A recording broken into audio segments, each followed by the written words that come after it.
Hi, everyone. This is Janet Yellen, the Treasury Secretary, and I want to thank Lisa Mensa and the entire Opportunity Finance Network for the chance to share a few thoughts. And more than that, I want to thank you for your work. I've spent almost my entire life thinking about inequality. Why do some people in this country do very well, while others are trapped at the edges of poverty? And as this group knows better than anyone, that question is closely linked to two others. Those questions are, who can access credit and capital, and who can't? Indeed, these issues are at the root of many long-term structural problems in our economy. For most of the 20th century, our economy was undergoing a convergence. There were richer areas of the country and poorer areas, but the latter were catching up with the former. The country was rising together. Today, this is less true. There's a divergence among local economies, and one of the trends we see is that some places don't have access to much capital, while others have an abundance. In fact, some forms of investment are heavily concentrated within just a handful of cities. Last year, for instance, 71% of all venture funding went to just 4 metropolitan areas. As this group knows well, this disparity in who can access capital also falls along racial lines.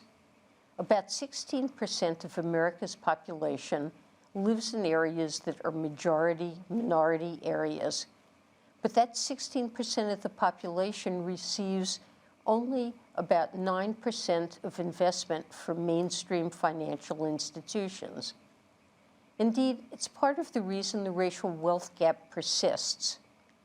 When I started studying economics in 1963, the average black family owned 15% of what the average white family owned. And that number hasn't changed in half a century. It's as close to a constant as we come in economic data. This is a very unjust aspect of our economy. But I'd also add, it's a very unhealthy aspect of our economy. If you were designing a well-functioning American economy, you wouldn't have 70% of capital in any form flowing to just 4 cities, because that's not where 70% of the opportunity is. We, as a country, are missing out on so many avenues for growth because our capital is bottlenecked by race and region. This, of course, is where you come in, and it's why our administration has placed such an emphasis on CDFIs and MDIs. As I've told many audiences before, even if you never apply for a loan from a community development financial institution, you should care about them. Because in serving places that the financial sector historically hasn't served well, this group and the institutions you run lift the whole economy up. By one measure, every dollar injected into a CDFI catalyzes $8 more in private sector investment.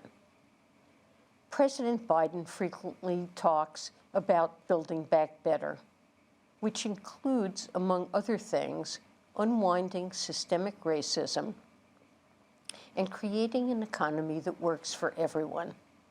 I believe your work is what building back better looks like in practice.